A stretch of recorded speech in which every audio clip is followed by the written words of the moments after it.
The following is a production of DallasCowboys.com and the Dallas Cowboys Football Club. How about them Cowboys? Yeah! Go Cowboys! Let's go, baby! Are you ready for a break? Yes. Are you ready for a break? Absolutely. Ready for a break? Yeah, and so much for that. It's time for The Break on DallasCowboys.com We were on the break! with Nick Eatman, Brian Broaddus, Ambar Garcia, and Derek Eagleton. It is Monday, January 23rd, 2023, Season 18, Episode number 112. Welcome to the latest edition of The Break. We are live from the SWBC Mortgage Studios at the Star, presented by Miller Lite, the only beer of the Dallas Cowboys. And, man, today we got to do what we've done before. This is not new for us. Cowboys season ends last night. They lose to the San Francisco 49ers, 19-12, eliminating them from the playoffs at the divisional round. And today we'll tell you what we think went right and wrong for this team, and maybe get a little bit, probably more tomorrow, get into what this really means, because I think there's so many offshoots from this game when you start thinking about what this means for this franchise and what this means for this team and all the players that are on this team. But let's start first. There were so many things that happened in that game. If you could kind of crystallize it into kind of one thing, what is the enduring memory you'll have years from now about the game against the 49ers in the divisional round of playoffs in 2023? Nick? The 49ers were a really good team. The Cowboys, on this day, were a pretty good team. I mean, I thought their defense was not as good as the 49ers. I think their offense obviously wasn't as good as the 49ers, and their special teams wasn't either. So, I mean, I thought that they was close in all three, and that's why the game was close. But at the end of the day, I think the 49ers just had more playmakers. They made more plays, had more weapons. Amber? Go ahead, Brian. Go ahead. I think it was a game of missed opportunities. Yeah. I really do. I feel like, though, that there were some, we went into this game talking about all the things that you were going to have to deal with, talking to coaches. How do you attack? How do you do this? How do you do that? It really kind of comes down to, their ability to make plays and then your ability not to in some ways. Whether it's you get you dropped interceptions, or you don't quite protect well enough, or you had an opportunity to hit a guy and instead you let the play extend and it throws you into another whole thing where there's defenders. I just it's not about playing the perfect game, but it's about when the opportunities that you have to make plays, you got to capitalize on those. I mean, I know going back and watching the tape of this game, I was worried about Nick Bosa and how he could affect the game. Nick Bosa affected you on 3 plays in this game. And they were back-to-back plays down in the red zone where he was able to get some pressure. The way he was able to knife through and get a tackle, when you're Noah Brown, you're trying to run there on the goal line. Play looked like it had a chance, but, Tyron Smith gets beat inside. And then the next play, Tyron Smith gets beat on the spin move. And then what happens again is, then Bosa, beat you, a third time on the long pass to try and get it to Michael Gallup where he's open. So that's the difference of a lot of these games nowadays. It's when these players when you have an opportunity to make plays, you've got to make plays. I think for the most part, if you said, heck, you're going to give 19 points, 6 points off turnovers to the 49ers, and you're only going to give them 19 points, you kind of feel like you got a shot to win this game. Mm-hmm. But, you didn't handle their defense. They tackle really, really, really well. And, you had some plays where you just kind of didn't do what you needed to do in order to keep drives going or to be able to finish drives. My heart is beating out of my chest right now. I probably shouldn't have had coffee a little bit ago because I'm like, right now. Every game they've lost this season, we walked out of those games saying they should have won that game. And this was like another example of they should have won that game. We get to San Francisco. We're at the stadium. Pre-game, since we stepped onto the field, the 49ers were being nasty.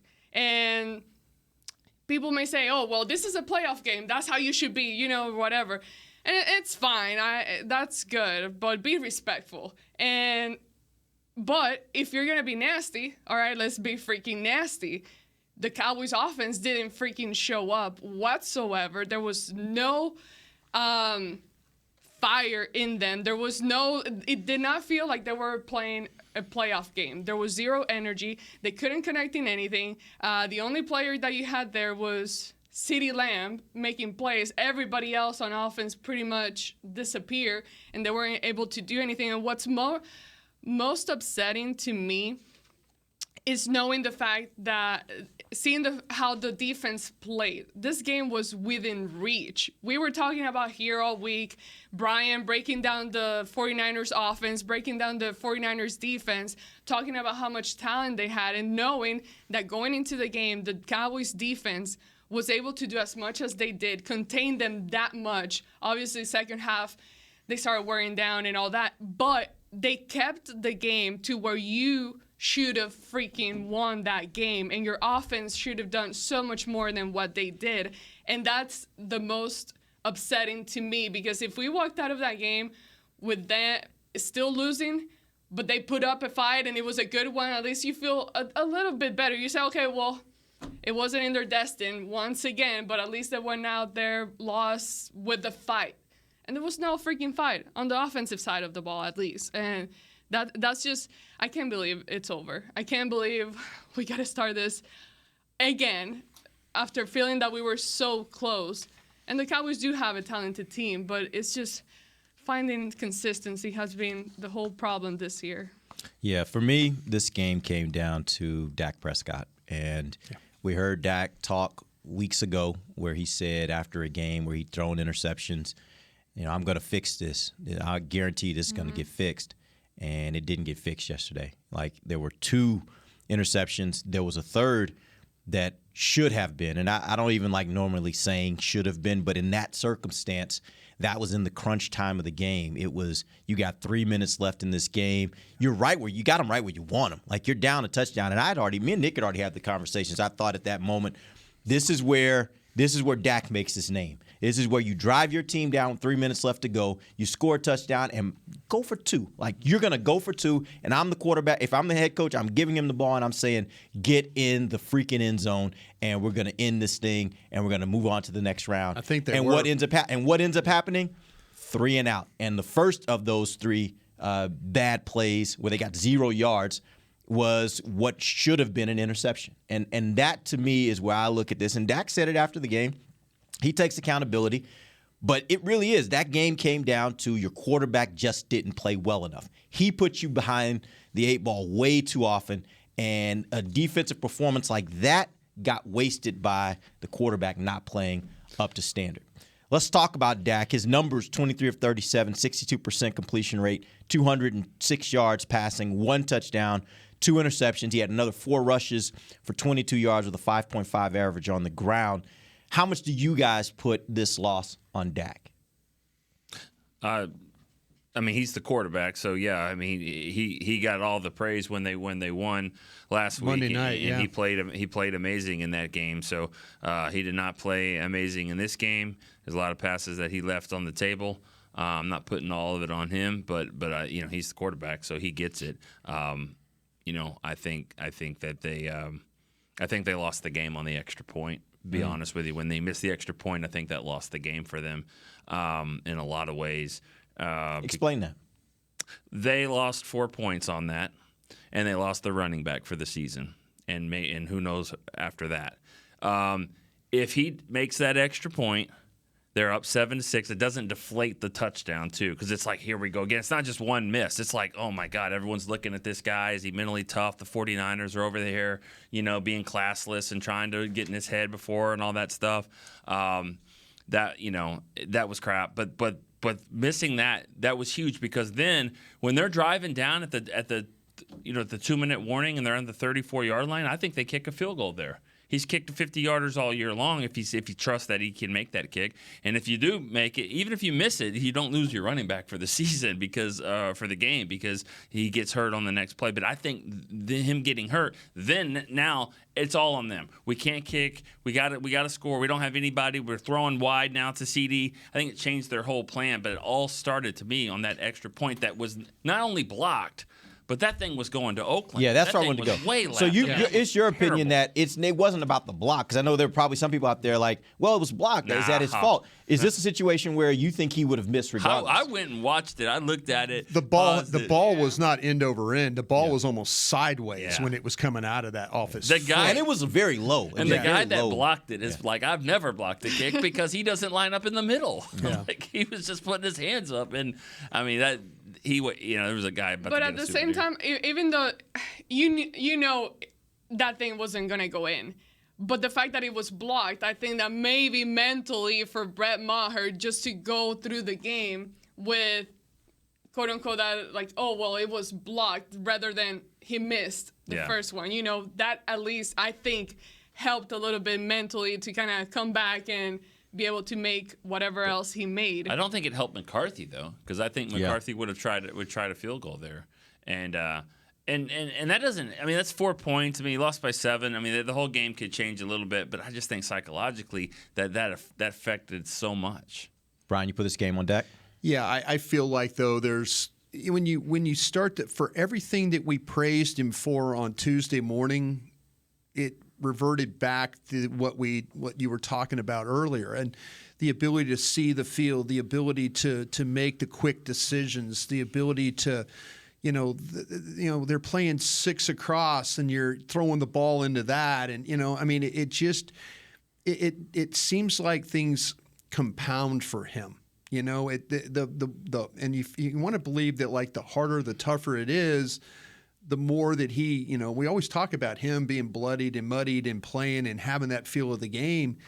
He had no feel in that game yesterday. He had no feel. I don't think he had confidence in some of the throws that he was actually making. And it doesn't help when you're probably feeling like that Nick Bosa is going to just destroy you, or Tyler Smith's going to give up a pressure, or you're going to get holding, or something's going to happen this game. But I think that, to me, you look at I think there's some questions about this coordinator. I really, really do. I think there's some things. I think there's a question about the head coach. It's fourth and 5 on the 40, and you take a delay of the game penalty. I mean, to me, there's things that you got to. Always talk about knowing the condition of your team, knowing to try and make a spark. Maybe he knew on 4th and 5 he couldn't go for it on 4th down because his quarterback wasn't any good. And yeah, a lot of this does go on him, because when you watch the plays, when you watch the throws, when you watch what he's looking at, it's one of those things that kind of, when Dak is bad, it reminds you of all those things that we've seen this season when he has those problems. I definitely put the blame. Yeah, Dak he just wasn't good at all, and there were a lot of questionable decisions that he made that I don't think he should have made in this game. And I get all the criticism about Dak, and at the same time, sitting here, it's hard, and I don't want to root against him. It's so hard because he's such a great guy. He's a tough guy, and he's shown signs to be that type of quarterback, but something has to change now. We can't just keep being the same. And you mentioned the coordinator. I wonder, under somebody else, and not to get into off-season talk over here, but it makes me wonder. But there we are. And it is hard to draft a quarterback high. It is very hard, and to find the right quarterback.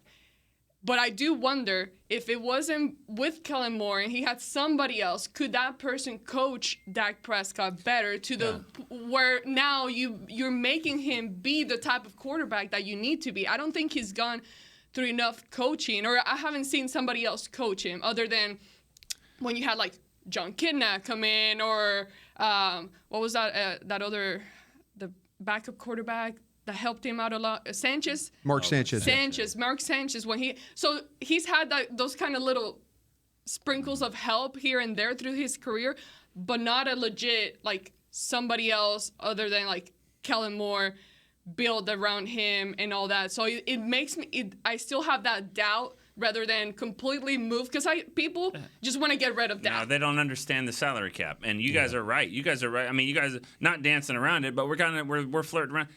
you guys are exactly right. It's time to move on. It's time to move on from Kellen Moore. Another great guy. You know, he walks by in the hall. You see him. He seems like a really good guy. Doesn't talk a whole lot. But this isn't working. And you can't change your quarterback because of the salary cap, the way it is. In fact, you might even give him an extension to try to get more players in, which is only going to make the problem worse. But whatever. You can't do that, but you can get a new offensive coordinator. Yeah. Hey, Kellen, it's been great.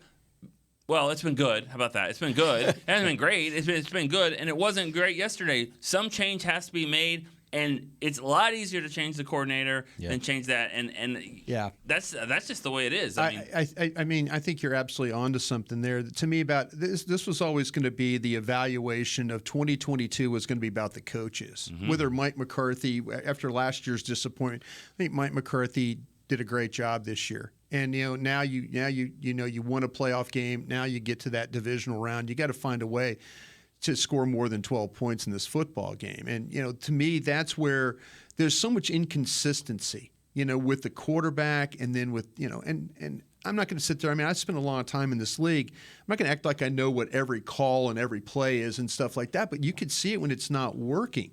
You can see it. And I think there were some times this year where Mike McCarthy had some frustrations with Kellen Moore. But give them credit for winning 4 out of 5 games with Cooper Rush. Evidently, Mike McCarthy went up to him and said, "Listen, you got to Quinn. Quinn. Well, but I know what you're saying. I mean, but to me, that's where that's where you're at right now. Though, is that you're trying to figure out. You're not. To me, the quarterback was going to be evaluated in 23. That's when the quarterback, because maybe there was going to be a coaching change, and if Dak was able to be better with different coaches, then you could say, okay, this is going to work. If you get to 23 and it's still the same, Dak in another press conference of talking about turnovers, and it's never going to happen again. But you say that every week. I'm sorry, you say it every week. It's not going to happen. It's not going to happen. It's not going to happen. I'm going to get better. I'm going to get better. It doesn't get better. So something has to change. Nick's right. It's not going to be the quarterback this year. It's likely going to be offensive staff is what's going to change. And once offensive staff change, now the evaluation comes on Dak. Do you give him the extension? He signed a short contract. His contract isn't one of these 6-year contracts that they gave Mahomes or somebody else. And that was what he wanted. Yep. That's exactly what he wanted. That's exactly. So it might play to your favor if you want to move on after 23. What was it, a 3-year deal? It was a 4-year deal, yeah. But you in 2023, I think they've already hit one of the escalators too. Yeah. Or no, I think they've triggered one of the extensions too. Like how they do something where they save money, but it pads it to the end. Which is another. I don't honestly know. That thing's so complicated. But you're right, Brian. You get a new staff in here, because what happens is the new staff, they don't get a new quarterback in the first round of the draft, but they get one in the 3rd or 4th round that they like. And then all of a sudden, it's a little different, when you start. Maybe you're in a situation too, Derek. I'm sorry you're not getting to talk enough. No, I'm good. I'm good. You guys go. But the thing about it is, I mean, to me, I look at this, and if you happen to change offensive staff, if you happen to change the coordinator, you change the quarterback coach, you change the offensive line coach, you change the receiver coach, which they did last year. You change all those pieces. Now the evaluation really starts, because these coaches probably aren't going anywhere. This quarterback, though, is in a situation now where it's like, okay, we're trying to help him. We're trying to get players. We've changed the coaches. Now it's more about the evaluation of you. And after 8 years, we've seen what's going on in the league in this day and age. These teams are willing to eat huge amounts of salary cap to move on from a guy. It used to be like, hey, we got to keep this quarterback. We got to no. Teams are just saying, move. We'll move on. We'll draft a guy. We'll do whatever we have to do. And I'll say this is one of the things I've been seeing more and more creep up in the last 24 hours, and less than 24 hours since the game.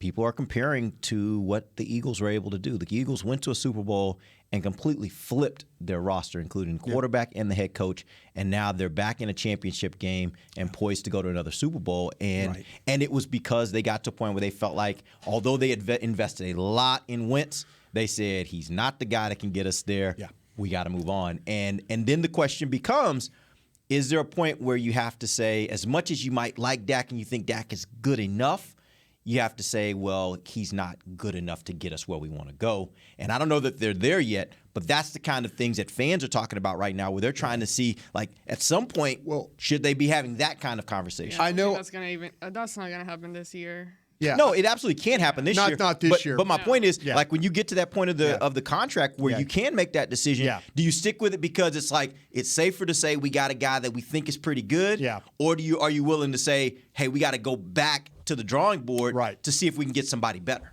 That's why I think 2023 is, if you do make the changes at some of these offensive staff positions, then it turns into, okay, we've made these changes. Now we're going to see how the quarterback adapts to the changes. And if he doesn't adapt to the changes, then you get to that point where you're talking about where it's the Carson Wentz or it's the Jared Goffs or these guys like that, where you're like, we're just moving on. We're not gonna sit here and continue on, and we're not going to give him a contract extension, and we're going to look to draft or obtain a quarterback from another team, a Derek Carr or somebody like that that's moving on. Yeah, if I was the offensive coordinator, new offensive coordinator, Kellen Moore, whatever, what I would do is I would, to me, one of the biggest plays in series of the game was 9-9. Huge pass to CD. Now you flip the field. Now you're cooking here. The game is 9-9. They haven't scored a touchdown on you. Schultz drops a pass on the sideline from hell. Should have been him. Yeah. I mean, I don't know what was going on the sideline with him, but he dropped that one. Second down run to Zeke. 3rd and 5. That's where I would say, all right, Dak, walk me through this. Do you think that you're going to make this throw over Warner to CD? Do you not see T.Y. Hilton? Yeah. Do you not trust yourself to throw it to T.Y. Hilton? Just walk me through that, because if you don't think you can make that throw, that's a problem. If you didn't see him, it's also a problem. Yeah. And you got to throw it high enough that CD can stop. Warner's going to run into him. You're going to get a PI and all that stuff.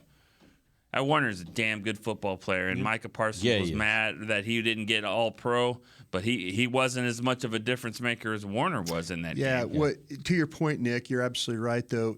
Dak has to make that decision quicker, because initially that route, if he throws the ball out front, it's a run, and Warner's not going to get there. Oh, so Dak, to CD? Yeah, CD. So you're saying the throw it should have been to CD, but no. Better? I'm saying if in fact if he reads the middle of the field completely open, and they're going to, by the way, but to be honest with you, by the way that Warner's hips were chasing CD, he should have thrown the ball to T.Y. Hilton. T.Y. Hilton. Because anytime they play that with the Tampa 2 stuff, when you throw the ball opposite of, if the guy's hips are flipped to one side, throw it to the other side. You know, that guy's not going to come back and make the play. Mm-hmm. They wouldn't have been able to T.Y. would have made a big play. Yep. But if he throws the ball earlier, because Warner's trying to get from the middle there. To get him, the ball goes out. If he just immediately says, I read this, I'm throwing it, here we go. But how many times have we seen throws to the middle of the field where Dak is like throwing it, and then it's intercepted, something happens. So now you're wondering, well, is he comfortable even making that throw? He was comfortable. It's like he was like waiting for CD to clear, and Warner wasn't going to let him clear. Mm-hmm. You know, he just wasn't. So if you throw the ball soon enough, Warner's going to not get there to make the play on the ball. And so that, I think all the problems that Dak has had throwing to the middle of the field this year, I think in his mind, he was like, I'm sure.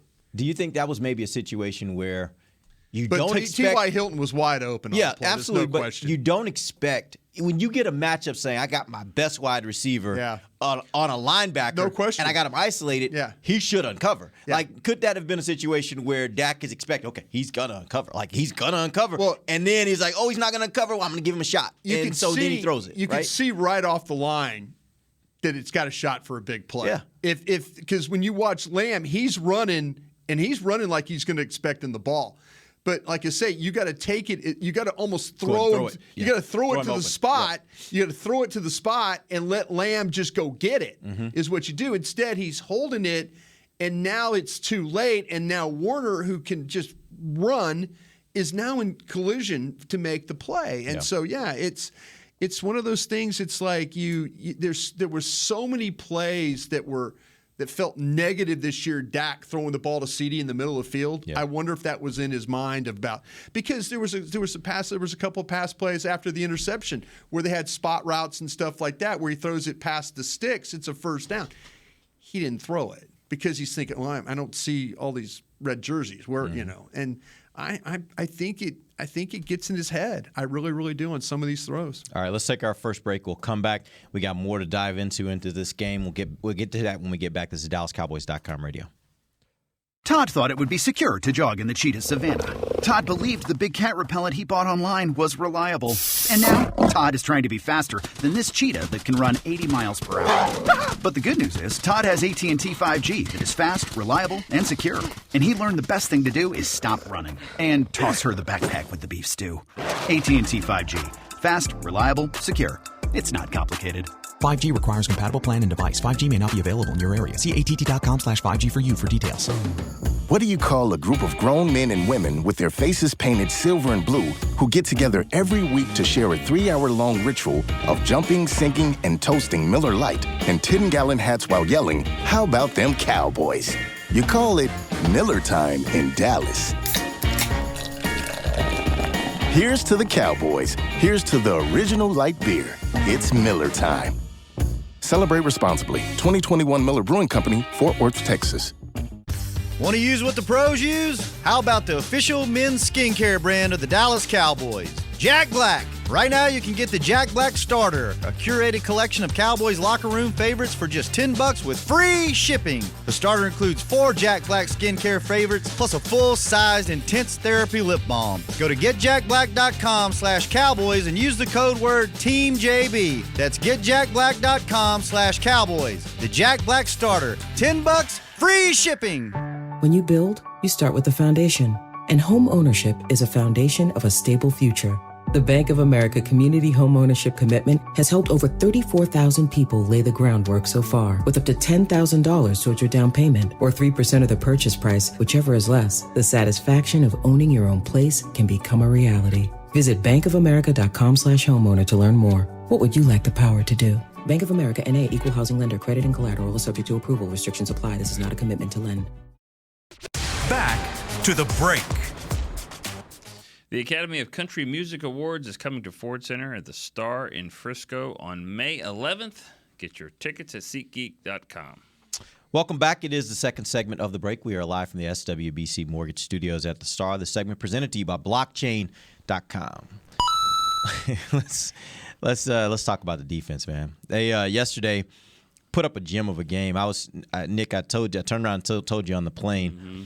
If I would have told you on Friday, Cowboys would hold Deebo Samuel to a grand total of 56 yards, and they would hold McCaffrey to a grand total of 57 yards, what would have been your response to what you thought was going to happen in that game? I would have said, how many did Kittle get? No. Which actually is the storyline of the game, right? I would have taken that. And, and just like you would have taken the 19 points, I got your blockchain for you. He already hit you. Yeah, you're good. Yeah. There you go. We are a team here. We work together. Yeah. I did your reads the other day while you were gone. You? Yeah, okay, so see, we're good to go. He gave it the good radio voice, too. Did he? Good radio, yeah. I bet. Does that mean maybe you want to do it all the time? You're like, he's probably better at than me. Sure. I'm sure he got that Sunday. Yeah. No, Raceway.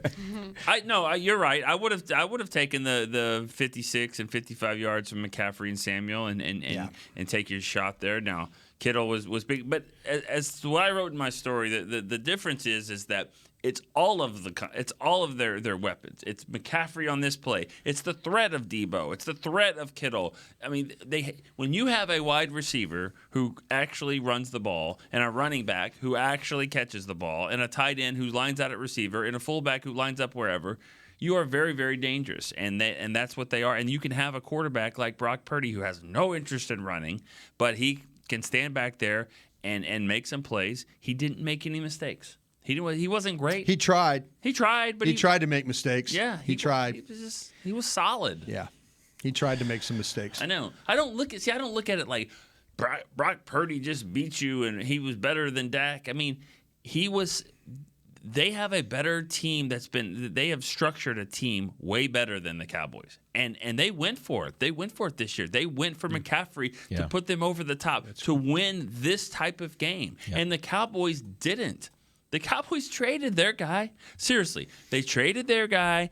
And they talking about Amari Cooper, and they hoped that Gallup would be good, and hoped that Noah Brown would be good, and CD would take off, and it kind of did.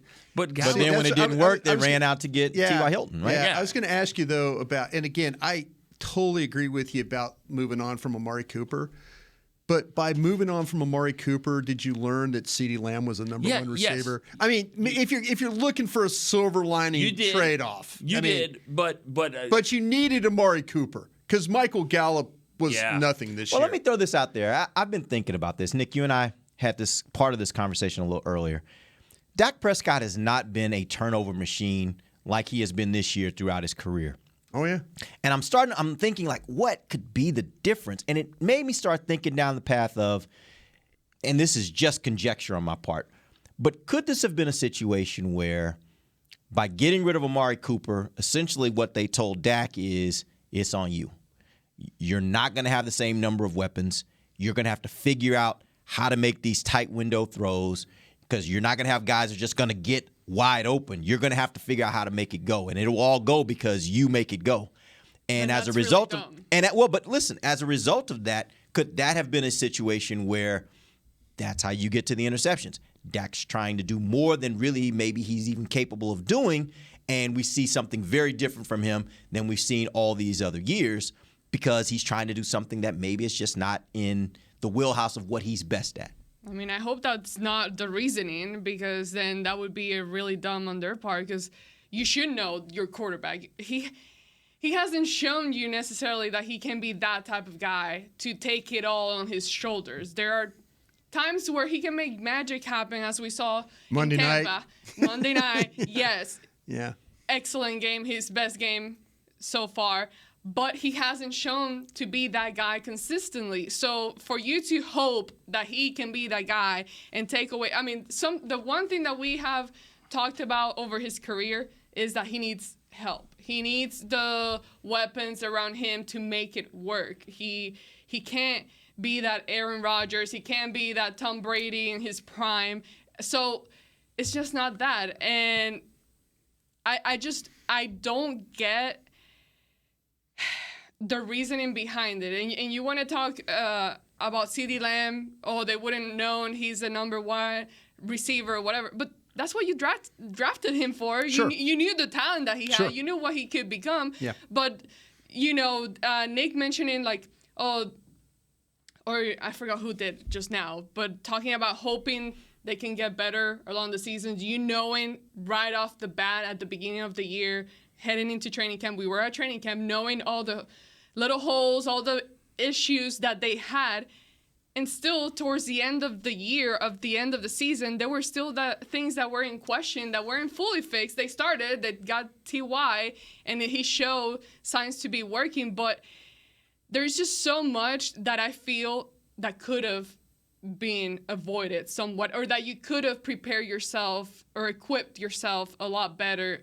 heading into the season. And I'm very impressed with what Dan Quinn was able to do, and it breaks my heart knowing that 99% sure he's not going to be here this next year.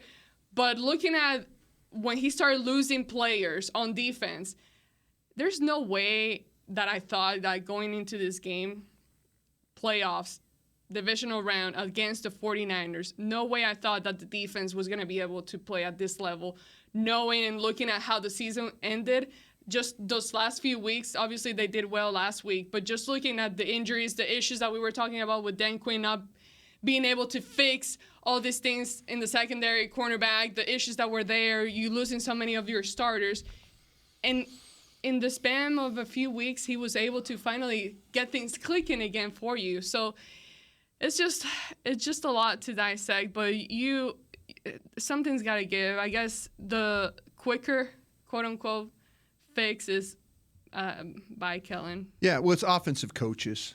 Maybe it's not, we'll see who's under contract and stuff like that too. I think that's some questions that we have to ask ourselves is Mike McCarthy. I like I said earlier, I do believe there was some disconnect between him and Kellen on some things, and maybe Mike had to say, listen, I want to do it this way. And Kellen's like, oh, okay, well then we'll do it, and we'll see. So, if Kellen Moore gets an opportunity, that's one way of taking care of that. But I have a feeling there's going to be some coaches on the staff where they're going to tell him, listen, if you want to go hunt a job, go hunt a job. And we'll see if the offensive coaches. But the major one would be Kellen Moore. That would be the major one, because that's now the evaluation that you've determined, like, okay, we're going to move on from him. Now we're going to change. It could very well be Brian Schottenheimer, who they have here on staff as being the OC. I think, to me personally, if they go outside or they go for an OC, they need to go for the Dan Quinn plan. Go for somebody that's outside. Dan Quinn wasn't an insider here for the Cowboys. Dan Quinn was a guy that was I don't think Mike McCarthy had any great relationship with Dan Quinn. Mm-hmm. Maybe you could do the same thing with one of these coordinators. There's several of these head coaches that have been relieved of their jobs are now out there. And so, what are your thoughts on a guy like Nathaniel Hackett? See, that's the thing. There's a connection because, again, Mike McCarthy worked for Hackett's dad. Brian Schottenheimer, he worked for Schottenheimer's dad. Maybe you're in a situation where it's, Frank Reich or Cliff Kingsbury or somebody, you're thinking offense, you're thinking kind of a wide open kind of a thing. Mm-hmm. Maybe I'm just throwing names. I don't mean to sit there and everybody throwing up in their mouth when I'm talking about these guys. But there's been some head coaches that have been let go, and there's a reason why a lot of those guys got the opportunity they got. Particularly, Nathaniel Hackett was doing a good job as a coordinator. That's why he got the opportunity as a head coach. And maybe he's just not a good head coach. Right. But he certainly has some skins on the wall as an offensive There's no coordinator. question. And again, that's couldn't fix Russ. No. But I don't know who can right now. That's familiarity. That to my point is, if you take somebody that's not part of this guy his father helped me get a job guy. Yeah. That's and Nathaniel Hackett might be a great hire, but to me I'm now connecting things. If you had to divide fault or what percentage would you give Kellen versus Mike McCarthy?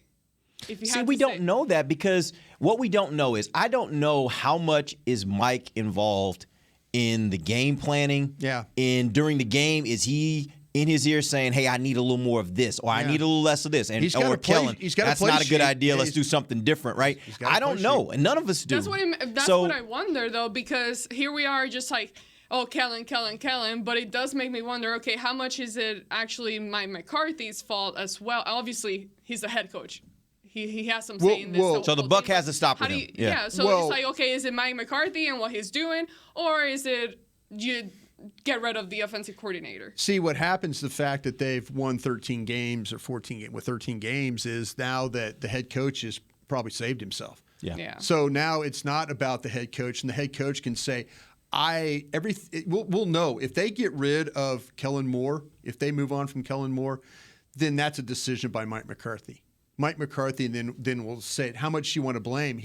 Mike McCarthy's thinking, I tried to tell you what I wanted to do, and we did this. Okay, I allowed it. I'm not going to allow it anymore. Do you think Jerry has a decision to make on let Dan Quinn leave or make him the head coach? I'm just going to come out and say it. I'm too tired to dance around. Do you think that should even be on the table? I don't think it is on the table personally. And the reason why I don't is because I think Jerry's looking at this and saying, Mike McCarthy got me 12 wins last year. Mike McCarthy got me 13 wins this year.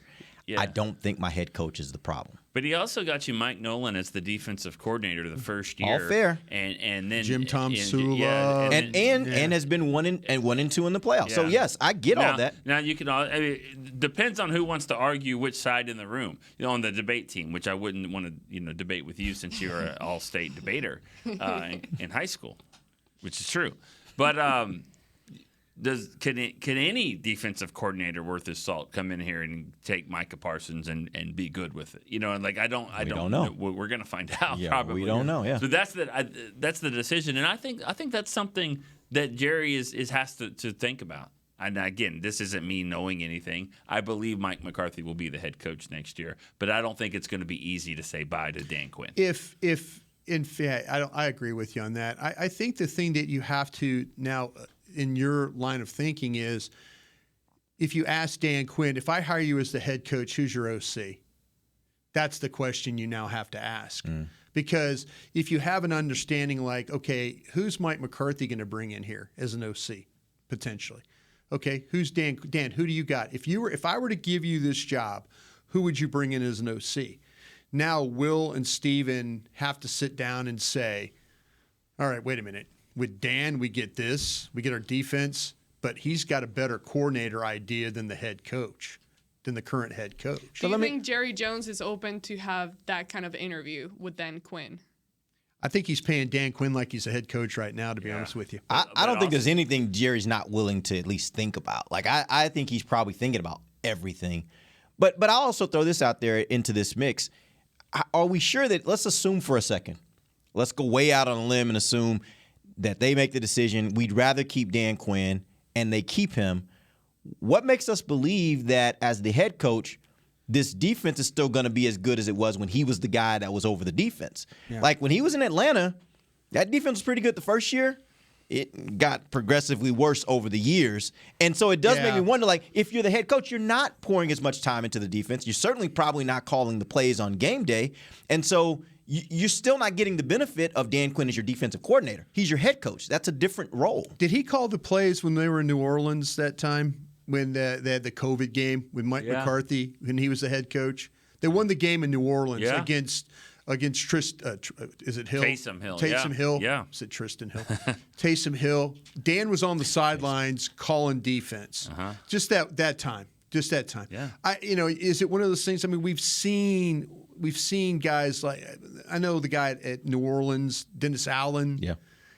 Now maybe it's a thing where you trust Joe Witt to be that guy. If you're Dan Quinn, you're like, listen, I trust Joe. I'm not going to let Joe mess. Joe, what do you got? No, Joe, don't go with that. Yeah. Think about this one.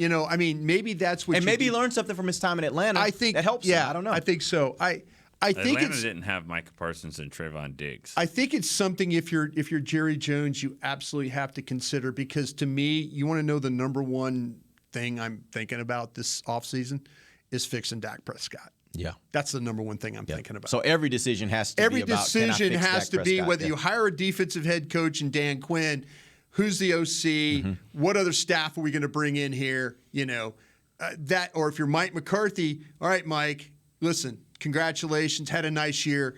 Who do you want as your OC? Yeah. And tell me why you want, and tell me why, and how you're going to fix from some of the deficiencies he's shown. And if Jerry decides that he does want to go that route and get Dan Quinn, it wouldn't be right away, because he'll lose draft picks if he doesn't do it. He's got to interview. He's got to interview minority candidates. He's got to, now you could wink and say, hang tight, it's coming back to you. But, I mean, that's not the spirit of the rule. And I wouldn't think that they would do that.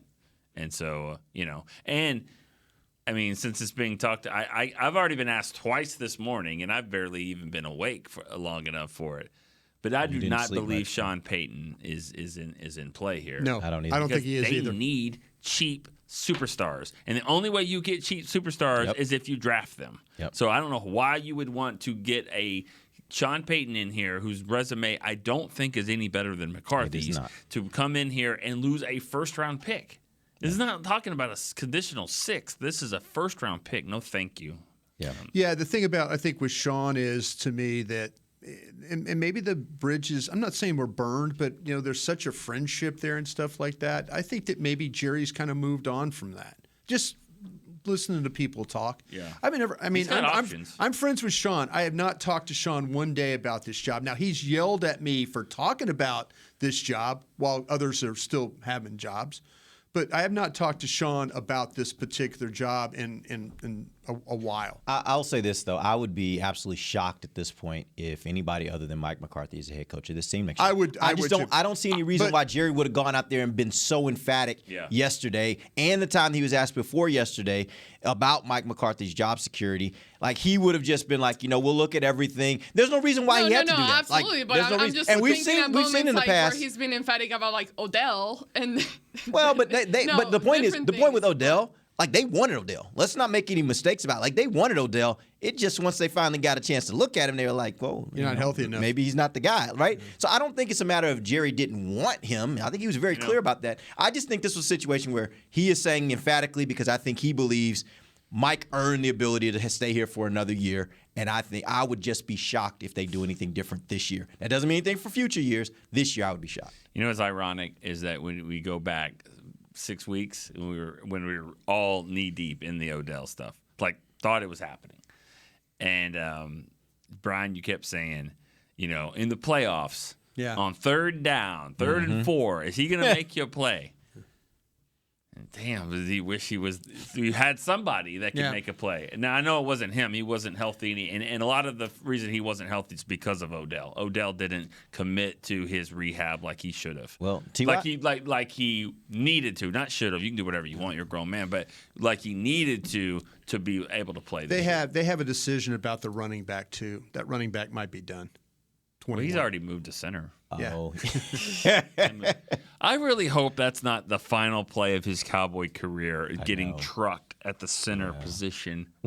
But I do agree with you, Brian. Like, there's no way your lead running back, which he still is your starting running back, there's no way you lose your backup. And I know what Tony Pollard brings to this team. I get that. But there's no way you lose that guy. Your starter is still in the game, and your offense just can't go anywhere. Cannot move the ball. And there were a number of runs, Nick, you and I were talking about it in the game. There were a number of runs where you're looking at him, you're like, man, Zeke got 1 or 2, maybe 3. Pollard would have gotten 8. Yeah, like he just doesn't have that. He doesn't seem to have that that's burst. The decision. And the one thing, and hopefully we'll have the draft show coming up here in a few days or so. But there's plenty of running backs in this thing. There you go. There's a lot of running backs, and it's hey, go out there, and if you want to. If you want to figure it out, if Pollard leaves and Zeke moves on and all that, you will have opportunities. Please, you Jesus, really. Pollard is a different situation now. Pollard's everything got changed. I think broken leg. I mean, broken fibula. I believe 3 months. 3 months. 3 months. So let's say until what? Healthy? That's what they say. It's a 3-month rehab thing. Well, then maybe he doesn't have a broken fibula. Is that what? That's what they called it, but they said it was a 3-month thing. I mean, 3 months. That means by April he would be ready to resume full activity. Yeah.